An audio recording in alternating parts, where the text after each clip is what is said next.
Hi, నేను మీ భీమవరం కుర్రోడు ఆర్యని. ఈరోజు అయితే ఆకివీడు వరకు వచ్చాము. చాలా ఎండలు గడ్డి విపరీతంగా ఉన్నాయని చెప్పి సీతారామంజనే కూల్ డ్రింక్ షాప్ కాడికి అయితే వచ్చాము.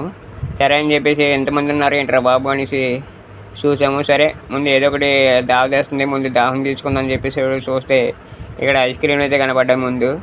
అబ్బో, ఐస్ క్రీమ్లు చాలా రకరకాల అయితే ఐస్ క్రీమ్లు ఉన్నాయి. వీటిలో కొన్ని రకాల పేర్లు కూడా తెలియదు నాకు. సరే అండి, 2 ice cream cone ice cream ఇచ్చానని చెప్పేసాము. 2 కోన్ ఐస్ క్రీమ్ తిన్నాము.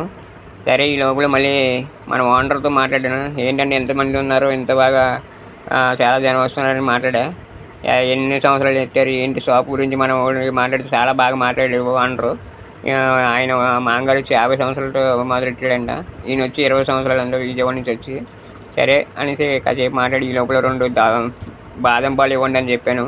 మా బామ్మది కూడా బాబా బాదం పాలు బాబా అంటే సరేరా తాగరా బామ్మది అని చెప్పా. ఒకటి కాదు, ఏకంగా 2, 3 తాగేసాడు మా బామ్మది కూడా. అంత టేస్టీగా ఉంది. నేను కూడా అలాగే తాగాను. బాదం పాలు అయితే సూపర్ ఉన్నాయండి. ఈసారి మీరు ఆకివీడు వచ్చినప్పుడు ట్రై చేయండి ఫ్రెండ్స్. ఇంకోటి మర్చిపోకండి, మన వాళ్ళని రేటింగ్ కూడా అడిగాను. అన్న నేను రేటింగ్ ఇస్తే బాగోదని చెప్పేసి మన వాళ్ళని కూడా వచ్చిన వాళ్ళని అడిగాను, ఎలా ఉన్నాయి ఏంటి అని టేస్ట్ అడిగాను. అబ్బో, రేటింగ్ అయితే మనవాడు చాలా ఇచ్చాడు. 6.6 ఇచ్చేసాడు. సూపర్ ఉన్నాయి, బాగున్నాయి అని చెప్పాడు. అయితే ఈసారి మర్చిపోకుండా ఆకివీడు వస్తే ఈ బాదం పాలు టేస్ట్ చేసి చెప్పండి ఫ్రెండ్స్. అలాగే నా వీడియో చూసిన వారికి లైక్ చేసి కామెంట్ చేసి సబ్స్క్రైబ్ చేయండి ఫ్రెండ్స్, మర్చిపోకండి.